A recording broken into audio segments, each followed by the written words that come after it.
Price the lord. என் பேர் பிரியா. நான் போரூரில் தங்கியிருக்கேன். நான் 2 இயர்ஸாக அப்ராட் போகணுன்னு சொல்லிட்டு ரொம்ப ட்ரை பண்ணிகிட்டு இருந்தேன். பட் எந்த ஒரு ஆப்பர்ச்சுனிட்டிஸும் எனக்கு ப்ராப்பராக அமையல. லாஸ்ட் இயர் நான் கேனடாக்கு அப்ளை பண்ணேன் அக்டோபர் மந்த். எனக்கு 4 மந்த்ஸில் ரெஸ்பான்ஸ் வரும்னு சொல்லியிருந்தாங்க. பட் 4 மந்த்ஸ் வெயிட் பண்ணேன், எனக்கு எந்த ரெஸ்பான்ஸும் வரல. ஸோ அப்போ தான் பிரதர் ஸ்டீஃபன் பாஸ்டரோட மீட்டிங் நான் அட்டென்ட் பண்ணேன். சிஎஸ்ஐ சென்ட்ரல் சர்ச் வெள்ளூரில் நடந்தது. அவர்கிட்ட ப்ரேயர் பண்ணுறதுக்கு எனக்கு ஒரு ஆப்பர்ச்சுனிட்டி கிடச்சிது. அப்போ அவர்கிட்ட நான் வந்து ஃப்ரண்ட்டில் போயிட்டு என்ன ரீசன் ப்ரேயர் பண்ணணும்னு சொல்கிறதுக்கு முன்னாடி அவர் தலையில் கை வச்சு ப்ரேயர் பண்ண ஆரம்பித்தார்.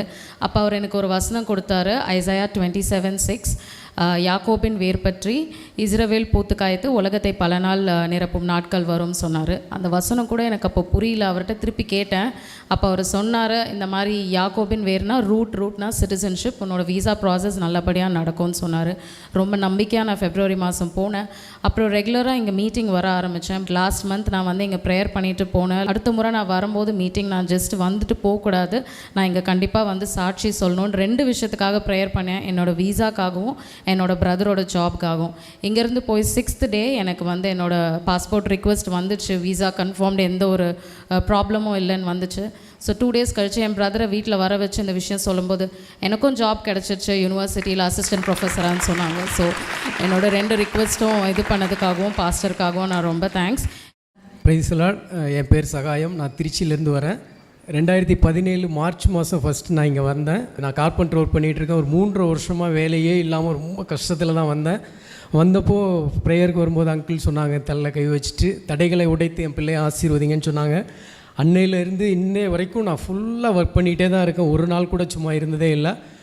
அதனால நிறைய ஆசீர்வாதங்கள். பார்த்திங்கன்னா ஒரு 4 லட்ச ரூபா கடன் இருந்தது, எல்லா கடனையும் முடிச்சிட்டேன். 2017 அங்கிள் கூட அக்டோபரில் ஹோலி லேண்டுக்கு போயிருந்தேன். 2014 ஒரு ஃபேமிலியாக போகும்போது 2 வீலரில் ஒரு சின்ன ஆக்சிடெண்ட் ஆகிடுச்சு. அதில் என் ஒய்ஃபுக்கு கால் எலும்பு ஃப்ராக்சர் ஆகிட்டு ஒரு side plate one side screw போட்டிருந்தாங்க. அது சர்ஜரி பண்ணியிருந்தோம், சரியாக இருந்தது. ஆனால் அது திருப்பி ஒரு சின்ன ப்ராப்ளம் ஆகிட்டு கீழே பாதத்துக்கிட்ட பிளட்டு அப்படியே வந்து கட்டிட்டு நிற்கும். அதை அந்த டாக்டர்கிட்ட போய் கேட்கும்போது சொன்னாங்க, இதுக்கும் சம்மந்தமே இல்லை, இது எப்படி வந்ததுன்னு எனக்கு தெரியாது அப்படின்னாங்க. இருந்தாலும் ஸ்கின் டாக்டர்கிட்ட சொல்கிறேன், நீங்கள் அங்கே போய் பாருங்கள். நாங்கள் ஸ்கின் டாக்டரை போய் பார்க்கும்போது அதுக்கும் சம்மந்தமே இல்லை அப்படின்னு சொல்லிட்டு அவங்க ஒரு க்ரீம் கொடுத்து அனுப்பிட்டாங்க. அதுக்கு பிறகு அவங்க சொன்னாங்க, நரம்பு டாக்டரை போய் பாருங்கள் அப்படின்னு சொல்லிட்டு. அது நாங்கள் போய் பார்த்துட்டு எதுவுமே நடக்கலை, ரொம்ப வருத்தத்தோடு. அப்போ 2018 மாத்தாண்டத்தில் போயிருந்தப்போ அங்கிள்கிட்ட சொன்னோம். அங்கிள் சொன்னாங்க ஒரே வார்த்தை, அது எலும்பில் வந்துச்சோ நரம்பில் வந்துச்சோ தோலில் வந்துச்சோ, எங்களுக்கு தேவை சுகம், நீங்கள் கொடுங்க ஆண்டவரே அப்படின்னாங்க. வந்து 1 வாரம் அதை பார்த்துக்கிட்டே இருந்தோம். அப்படியே தான் இருந்துச்சு, ஒன்றுமே தெரில. அதுக்கு பிறகு ஒரு மாதம் கழித்து எப்படி இருக்குது அப்படின்னு சொல்லிட்டு என் ஒய்ஃப்கிட்ட கேட்டேன். அது அவங்களுக்கே மறந்து போச்சு, அந்த பிரச்சனை இருந்ததே சுத்தமாக க்யூர் ஆகிடுச்சு. எப்போ நடந்ததுன்னே தெரியல. கர்த்தருடைய நாமத்துக்கு மகிமை உண்டாவதாக. கர்த்தர் நாமத்துக்கு சோத்திரம். என் சின்ன மக திவ்யா 5 வருஷம் அதுக்கு கல்யாணம் ஆகி குழந்தை இல்லை. பிரதர்கிட்ட 5ஆம் மாதம் வந்து ஜெபிச்சுன்னு போனேன். இந்த சுகரு எல்லா பிரச்சனையும் நிறைய சந்திக்க வேண்டியது. ஆனால் எல்லாத்திலும் விடுதலை ஆகி வேலைக்கிழமை ஆப்ரேஷன் ஆகி குழந்தை பிறந்தது. நல்ல அழகான பொன் குழந்தை பிறந்தது. அதுக்கு தேவனுக்கு கோடி நன்றி சொல்லி. கர்த்தருடைய பரிசுத்த நாமத்துக்கு ஸ்தோத்திரம் உண்டாவதாக. நான் மின்ட்டிலேருந்து வரேன். என் பேர் அனு, என் பையன் பேர் கல்யாண். எனக்கு தீராத முதுகு வலி இருந்தது. எவ்வளவோ ட்ரீட்மெண்ட் எடுத்தாலும் எனக்கு சுகமாகலை. ஆனால் ஆண்டவருடைய கிருபினால், ஐயாவுடைய ஜபத்தினால எனக்கு அது நல்ல சுகத்தை கொடுத்தார். டேப்லெட் இல்லாமல், ஒரு ட்ரீட்மெண்ட் இல்லாமல் ஆண்டவர் வந்து அந்த நோயிலேருந்து ஆண்டவர் அந்த வலியிலேருந்து விடுதலை கொடுத்தார். அது மட்டுமல்ல, என் பையன் வந்து இன்ஜினியரிங்கு இசிஇ படிக்கிறான் வேளாம்மாள் காலேஜில். அவருடைய 75% ஆண்டவர் கிருபையாக பாஸாக ஆண்டவர் ஐயா ஜபத்து மூலியமாக அற்புதம் செய்ததுக்காக ஆண்டவருக்கு நன்றி செலுத்துகிறேன். ஆமென்.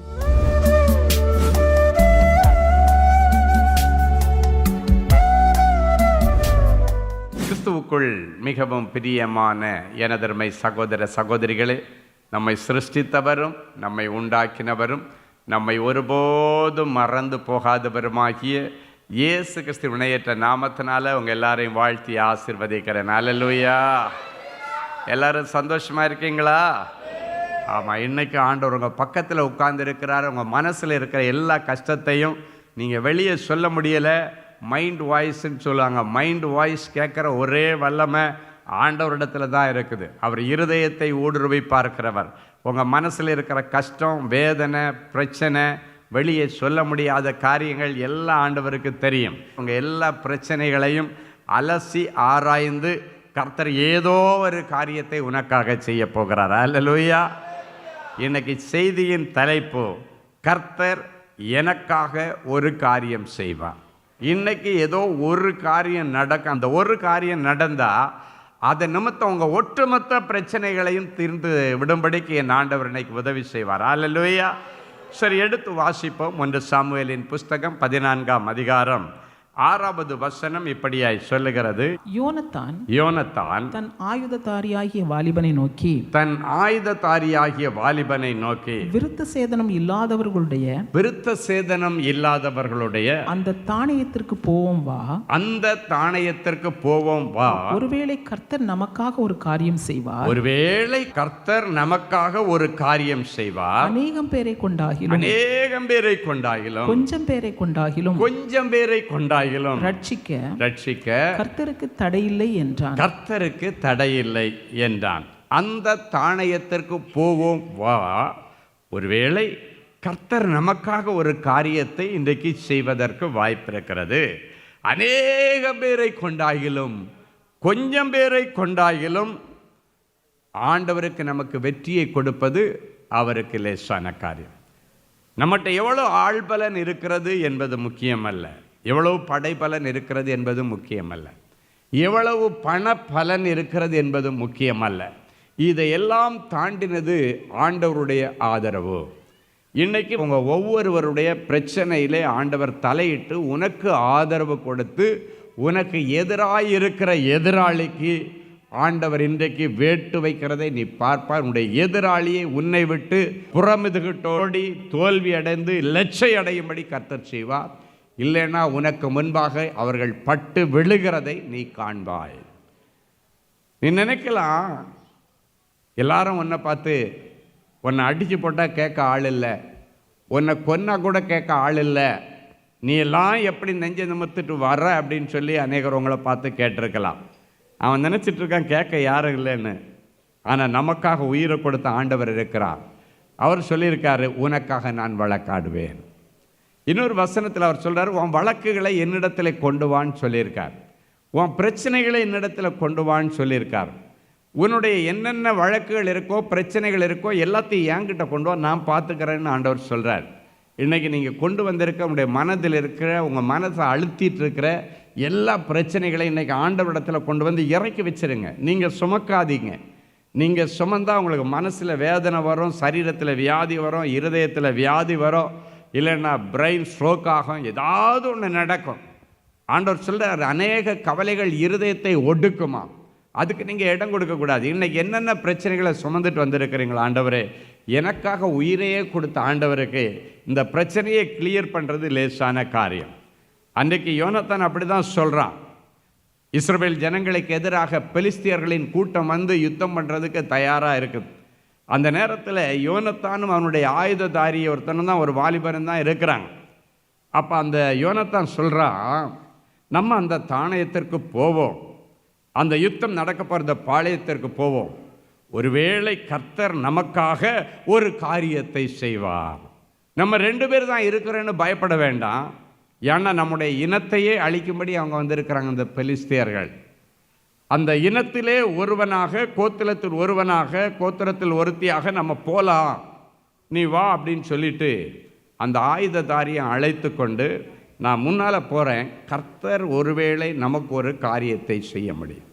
அவன் போனான், எல்லா எதிரிகளை முறியடித்து அந்த இடத்துல வெற்றியை பெற்று அவன் திரும்பி வந்தான். போனது இவங்க 2 பேர் தான். ஆனால் இவங்க போகும் பொழுது கர்த்தருடைய செயல் அந்த இடத்துல கிரியை செய்தபடியினாலே அத்தனை பெலிஸ்தியர்களும் அந்த இடத்துல மடிந்து போக கர்த்தர் அவர்களை அந்த இடத்துல அழித்து இஸ்ரவேல் ஜனங்களை காப்பாற்றினார். அதற்கு உதவியாயிருந்தவர்கள் 2 பேர் தான். இன்றைக்கி ஆண்டவர் சொல்கிறார், உனக்கு எதிராக நிற்கிறவனுக்கிட்ட நிறைய பணபலன் இருக்கலாம், ஆள் பலன் இருக்கலாம், அரசாங்க பலன் இருக்கலாம், எல்லா பலமும் இருக்கலாம்.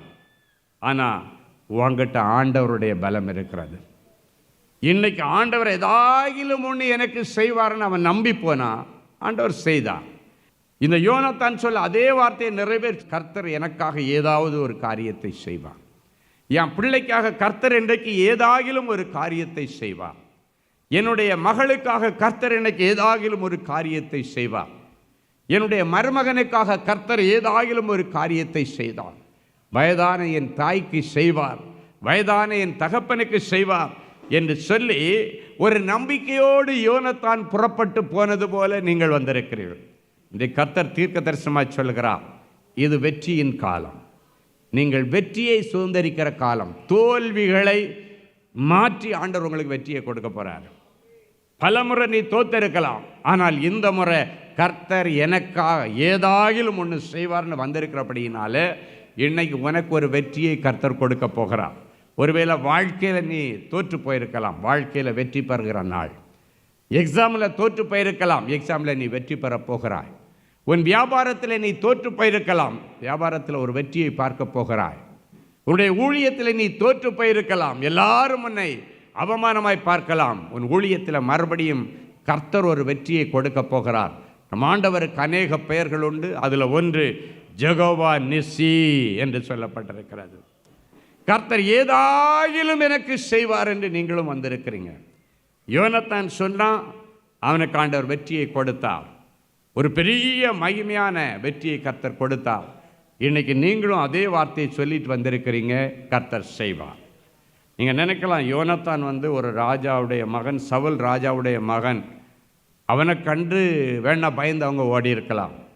அவனை பார்த்தாலே ராஜாவுடைய பையன் வந்திருக்கிறான், ராஜாவுடைய அந்த ஆயுததாரி மெயின் மிலிட்ரி கமாண்டர் வந்திருக்காரு, அதனால் அவங்க பயத்திலே பட்டு விழுந்திருக்கலாம் அப்படின்னு எல்லாம் நீங்கள் நினைக்கலாம்.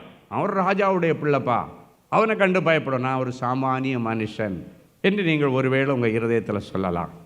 ஆனால் ஆண்டவர் சொல்கிறாரு, பலன் உள்ளவங்களுக்குனாலும் பலனே இல்லாதவங்களுக்குனாலும் ஏழையாக இருந்தாலும் பணக்காரனாக இருந்தாலும் உதவி செய்கிறது ஆண்டவருக்கு லேசான காரியம். அவனே சொல்கிறான், அநேகம் பேரை கொண்டாகிலும் கொஞ்சம் பேரை கொண்டாகிலும் வெற்றியை கொடுக்க கர்த்தருக்கு தடை இல்லை. ஆட்களை வச்சியெல்லாம் ஆண்டவர் வெற்றியை கொடுக்கிறவர் அல்ல. அழகாக சொல்கிற, கர்த்தருக்கு தடை இல்லை. இன்றைக்கி ஆண்டவர் சொல்கிறாரு, உங்களை ஜெயிக்க வைக்க கர்த்தருக்கு தடை இல்லை. ஆண்டவர் தடைகளை உடைச்சி உன்னை வெற்றி பெற வைப்பா, தடைகளை உடைச்சி உன்னை வாழ வைப்பா, தடைகளை உடைச்சி உன்னை முன்னேற வைப்பா, ஏதாவது ஒன்று செய்வார்னு சொல்லி நம்பிக்கையோடு இருக்கிறீங்க. இந்த வசனத்தின்படி இனி உனக்கு ஒரு அற்புதம் செய்ய தடை இல்லை. இன்னைக்கு அவரை நம்பி வந்திருக்கிறாய், அவரை தேடி வந்திருக்கிற. ஆண்டவரை தேடி வந்த யார் ஆண்டவர் வெட்கப்படுத்தி இருக்காரு? யார் ஆண்டவர் சும்மா அனுப்பியிருக்காரு? அவரை தேடி வந்துட்டாங்கன்னாலே அன்னைக்கு அற்புதம் நடந்துருச்சுன்னு அர்த்தம், அன்னைக்கு விடுதலை கிடைச்சிருச்சுன்னு அர்த்தம், அன்னைக்கு அவனுக்கு ஒரு விடிவு காலம் பிறந்துருச்சுன்னு அர்த்தம். இன்னைக்கு உனக்கு ஒரு விடிவு காலம். சரி, யோனத்தான் பெரிய ராஜாவுடைய பிள்ளை, சவுலுடைய மகன். நான் அப்படி ஒன்றும் பெரிய ஆளில்லை. வேதத்தில் கிதியோன்னு ஒருத்தன் இருக்கிறான். 12 கோத்திரத்தில் சின்ன கோத்திரம் மனாசே கோத்திரம். அந்த கோத்திரத்தில் சின்னவன் தான் இந்த கிதியோன். அவனை தேடி கர்த்தர் ஒரு நாள் போனார். இன்னைக்கு கிதியோனை போல நீயும் அற்பமானவனாய் வந்திருக்கலாம், உன்னை தேடி கர்த்தர் வந்திருக்கிறான். கிதியோனை பார்த்து சொன்னார், கிதியோனே, நான் உன்னை கொண்டு ஒரு பெரிய சாதனை ஒன்று படைக்கணும்னு விரும்புகிறேன். என்னுடைய இஸ்ரவேல் ஜனங்கள் மீதியானவர்களிடத்தில் சிக்கியிருக்கிற இஸ்ரவேல் ஜனங்களை மீட்டெடுத்து ஜெயத்தை பெற்றுக்கொள்ளும்படிக்கு நான் உன்னை அனுப்ப போகிறேன். என் ஜனங்களை ரட்சித்து மீட்டு கொண்டு வரும்படி உன்னை நான் அனுப்புகிறேன். மீதியானியருடைய கூட்டம் அப்படின்னா மிகவும் கொடூரமானவர்கள், அரக்கர்கள், மனசாட்சி இல்லாதவர்கள், கல் நெஞ்சம் கொண்டவர்கள், அவர்கள்தான் மீதியானியர்கள் என்று நாம் வேத ஆராய்ச்சியிலே பார்க்கிறோம். அப்படிப்பட்டவங்க கிட்ட சிக்கிட்டு இருக்கிற இஸ்ரவேல் ஜனங்களை மீட்க ஆண்டவர் கிதியோனை செலக்ட் பண்ணி அனுப்புகிறார். அவன் ஆடி போயிட்டான். என்ன ஆண்டவரே, வேற ஆளே உங்களுக்கு கிடைக்கலையா? நான் ஒன்றும் அப்படி பெரிய ஆள் இல்லையே, நான் மனாசேயின் கோத்திரத்தில் மிகவும் சிறியவன், நான் எப்படி இவ்வளவு பெரிய காரியத்தை செய்ய முடியும்? ஆண்டவர் சொன்னார், நீ போனால் செய்ய முடியாது, ஆனால் நான் உன் கூட வந்தால் செய்ய முடியும். ஆண்டவர் சொன்னார், இருக்கிற இந்த பலத்தோட போ, உன்னை அனுப்புகிறவர் நான் அல்லவா, நான் உன் கூட இருந்து பெரிய காரியங்களை செய்வேன். ஆண்டவர் எனக்கு வாக்கு கொடுத்தார். இன்றைக்கு அதே போல நீங்களும் கிதியோனை போல சிறுமைப்படுத்தப்பட்டவர்களாக இருக்கலாம், அற்பமானவர்களாக இருக்கலாம். உன்னை கொண்டு ஏதாகிலும் ஒன்று செய்ய முடியுமானா முடியாதுன்ற நிலைமைக்கு நீயும் வந்திருக்கலாம், உன்னை சுற்றி இருக்கிறவங்களும் வந்திருக்கலாம். இவன் என்னப்பா, இவனால் எதையும் செய்ய முடியாதுப்பா, அவன் அவ்வளோதான்ப்பா, அவன் வேஸ்ட்டுப்பா அப்படின்னு சொல்லியிருக்கலாம். அந்த வேஸ்ட்டுன்னு சொன்னவங்க முன்னால் உன்னை எடுத்து ஆண்டவர் ஆசீர்வதிக்க போகிறார். உன்னை எடுத்து பயன்படுத்த போகிறார். நீ வேஸ்ட்டுப்பா, நீ எதுக்குமே ஆக மாட்ட, உன்னால் எதையுமே செய்ய முடியாது, உன்னால் எதையுமே சாதிக்க முடியாது, நீ எல்லாம் ஒரு ஆளுன்னு சொல்லிட்டு வராதேன்னு சொல்லியிருக்கலாம். உன்னை தான் ஆண்டவர் இன்னைக்கு தெரிந்தெடுக்கிறார். உன்னை தெரிந்தெடுத்து உன் மூலமாக செய்தாதான் ஆண்டவருடைய மகிமையை ஜனங்கள் பார்ப்பார்கள். கிதியோன்ட்டு சொன்னார்ல, இருக்கிற இந்த பலத்தோட போ, உன்னை அனுப்புகிறவர் நான் அல்லவா, நான் உன் கூட இருந்து பெரிய காரியங்களை செய்வேன். அதே போல ஆண்டவர் அவனோடு போனார். ஒரே மனுஷனை முறியடிக்கிறது போல ஒட்டுமொத்த மீதியானியர்களை முறியடித்து முழு இஸ்ரவேலையும் ஒருவர் கூட விடாமல் அத்தனை இஸ்ரவேலையும் மீட்டு கொண்டு வந்தான் என்று வேதம் சொல்லுகிறது. இன்னைக்கு அதே ஆண்டவர் உன்னை நம்பி சில ப்ராஜெக்டை கொடுக்க போகிறார். என்ன நம்பியா?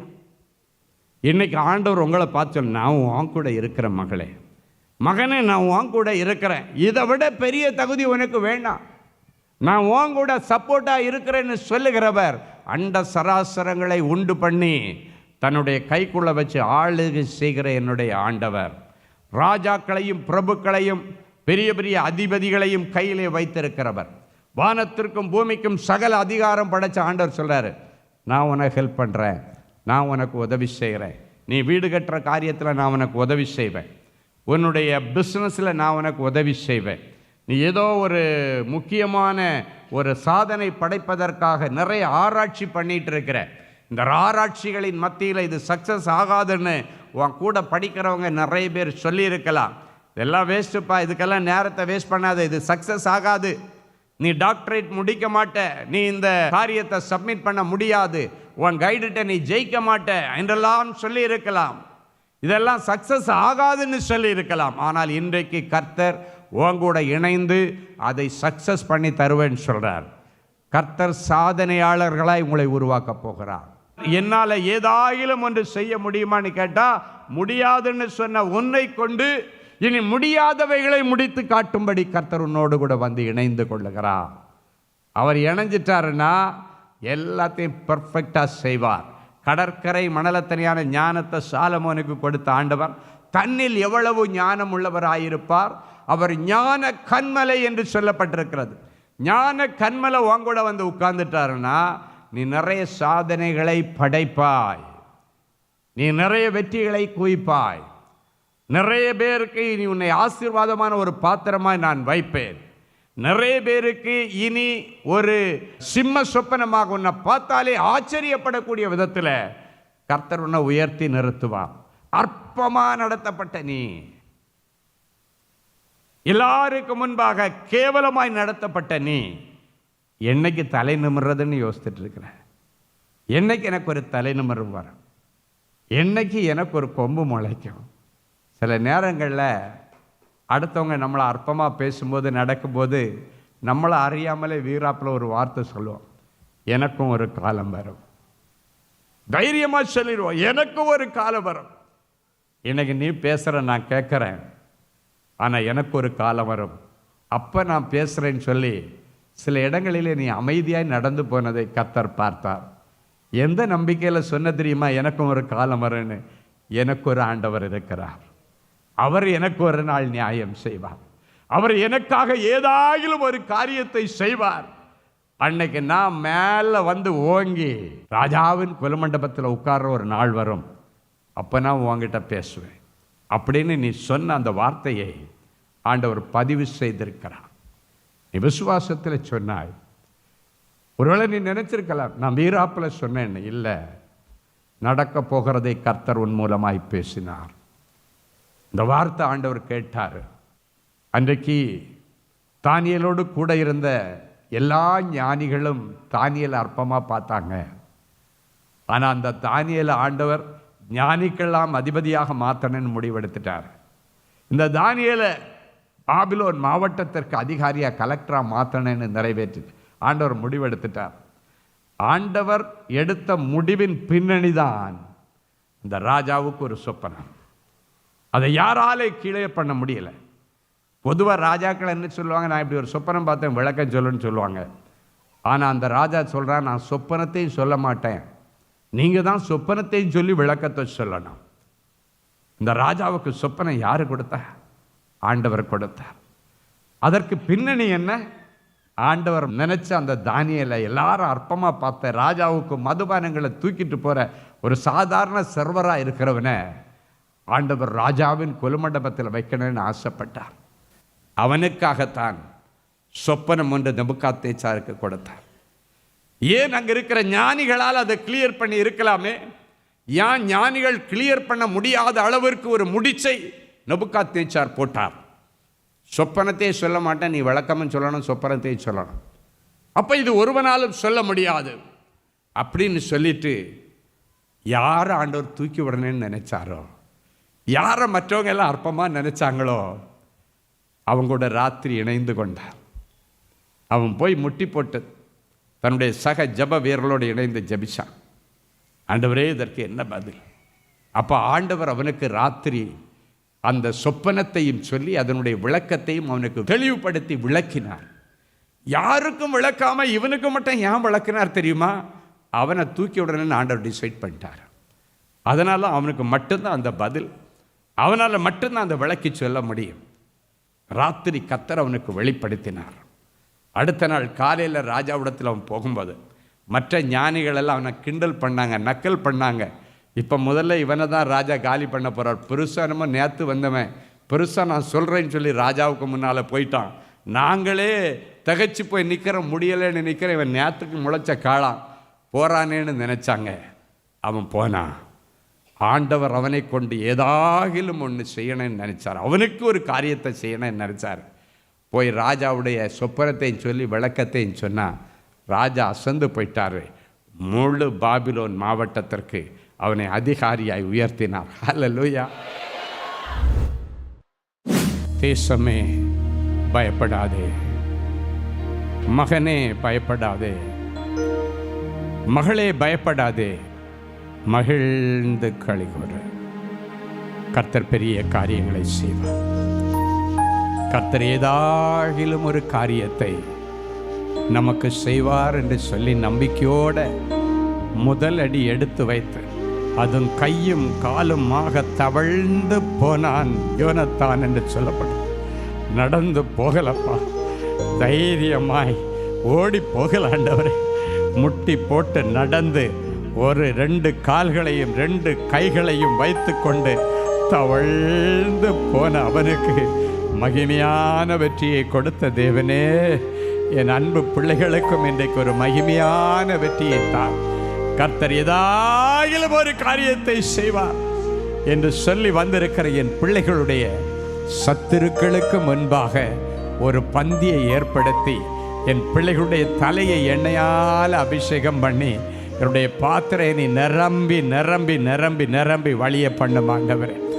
என் பிள்ளைகள் வியாபாரம் பண்ணுகிற இடத்தில் சத்துருக்கள் பெருகி இருக்கலாம், குடும்பத்திலே சத்துருக்கள் எவ்வளவாய் பெருகி இருக்கிறார்கள் என்று தாவீது சொன்னானே.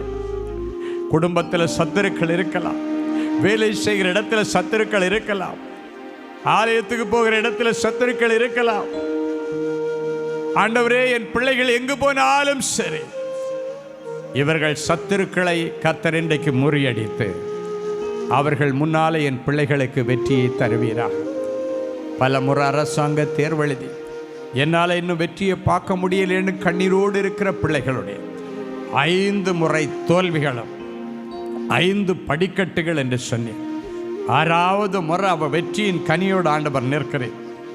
பிள்ளைகளுக்கு கொடுக்க வேண்டிய வெற்றியின் கிரீடத்தோடு நீர் நிற்கிறேன். பின்மாற்ற போன பிள்ளைகள் இனி 7வது முறை இல்லைன்னா 6வது முறை அல்லாவிட்டால் 3வது முறை நம்பிக்கையோடு போய் எக்ஸாம் எழுதி ஆண்டவருடைய கரத்திலிருந்து வெற்றியின் கனியை என் பிள்ளைகள் சுதந்திரிக்கட்டப்பா. என் பிள்ளைகளுக்கு நீ தோல்வி இருக்கக்கூடாது. பிசாசு தோற்று போனவன், என் இயேசு ஜெயம் எடுக்கிறவன், வெற்றியை கொடுக்கிறவன், ஜெகோவா நிசி. என் பிள்ளைகளுடைய வாழ்க்கையை தோல்வி இருக்கக்கூடாது. இவர்களுக்கு வேண்டியதெல்லாம் தான் இயேசுவின் மூலம் பிதாவே. ஆமேன், ஆமேன். கிறிஸ்துவுக்குள் அன்பானவர்களே, ஆண்டவராகிய இயேசு கிறிஸ்துவின் இனிய நாமத்தில் அன்பின் வாழ்த்துக்கள்.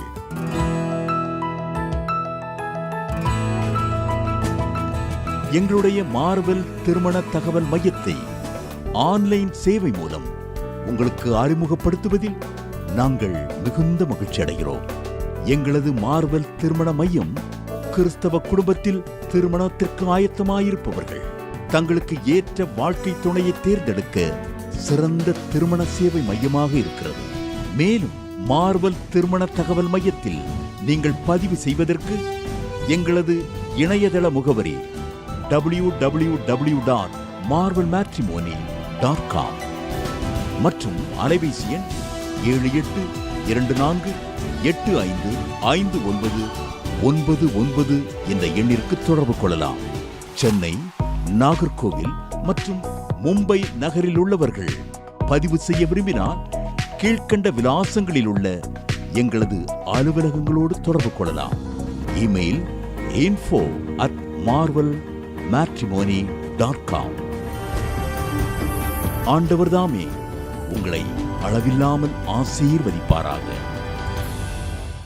ஜெனசிஸ் கிரியேஷன்ஸ் மீடியா அகாடமியில் 3 மாதங்களில் தொழிற்கல்வி சான்றிதழோடு video editing, videography, photography, drone piloting, studio recording, Photoshop, live streaming, live video mixing and live sound mixing ஆகிய தொழிற்கல்விகள் பயிற்றுவிக்கப்படுகிறது. புது தொழில் நுணுக்கங்களுடன் குறைவான கட்டணத்தில் நிறைவான தொழிற்கல்வி பெற்றுக்கொள்ள உங்கள் எதிர்கால கனவை நினைவாக்க எங்களது ஜெனசிஸ் கிரியேஷன்ஸை இன்றே தொடர்பு கொள்ளுங்கள். மேலும் விவரங்களுக்கு 7824850999 என்ற எண்ணை தொடர்பு கொள்ளுங்கள். அன்பு தேவனுடைய பிள்ளைகளே, இந்நிகழ்ச்சியின் மூலம் நீங்கள் பெற்றுக்கொண்ட ஆசீர்வாதங்களை உங்கள் ஜெப விண்ணப்பங்களையும் அனுப்ப வேண்டிய முகவரி தேவனின் அன்பு ஊழியங்கள், எண் 340B பார் 1A 3B1 Vinayak avenue, OMR road, Okkiyam, Thoraipakkam, Chennai 600097. இது இந்தியன் ஆயில் பெட்ரோல் பங்க் எதிரில் அமைந்துள்ளது மற்றும் காக்னிசன்ட் டெக்னாலஜி சொல்யூஷன்ஸ் அருகிலும் அமைந்துள்ளது. மின்னஞ்சல் prayer@godsloveministries.co.in. எங்களது இணையதளம் www.godsloveministries.co.in. மேலும் 24 மணி நேர ஜெப உதவிக்கு 04454479999 மற்றும் 9941950999 என்ற எண்களுக்கு தொடர்பு கொள்ளுங்கள். கர்த்தர் தாமே உங்களை ஆசீர்வதிப்பாராக.